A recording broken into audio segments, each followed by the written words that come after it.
کہ بغیر حرکت کے برکت نہیں آتی، بغیر عمل کے خدا دعا کو قبول نہیں کرتا۔ تو وہ بچہ جو نماز نہیں پڑھتا وہ اس لیے نہیں پڑھتا کیونکہ اس کے اصول کمزور ہیں۔ اگر اصول دین مضبوط ہوں تو فروع دین مضبوط ہو جاتے ہیں۔ ہم نے نسلوں کو طوطا بنایا، دین سکھایا نہیں، سمجھایا نہیں، دین کو رٹوایا ہے۔ ابھی فرمایا قیامت کے دن خدا جب بندے کو اٹھائے گا تو یہ پوچھے گا بتا تو نے کس کی عبادت کی تھی؟ اب کوئی کہے گا کہ میں نے بت پرستی کی تو اسے ڈانٹے گا نہیں، سوال کرے گا بتا تو بت پرست کیوں بنا؟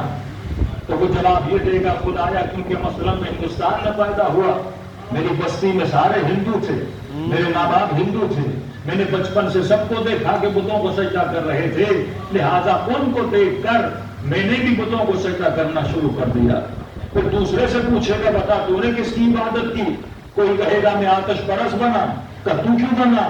وہ بھی یہی آنسر دے گا کہ پروردگارا کیونکہ پورے محلے میں سارے آتش پرست تھے، ماں باپ آتش پرست تھے، لہذا میں نے آپ کو سجدہ کر دیا۔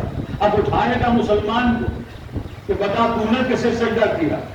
یہ فخریہ طور پہ کہے گا کہ پروردگارا میں نے آپ کو سجدہ نہیں کیا، میں نے خود کو سجدہ نہیں کیا، میں نے تجھے سجدہ کیا۔ تو اللہ کہے گا پھر مجھے سجدہ کیوں کیا؟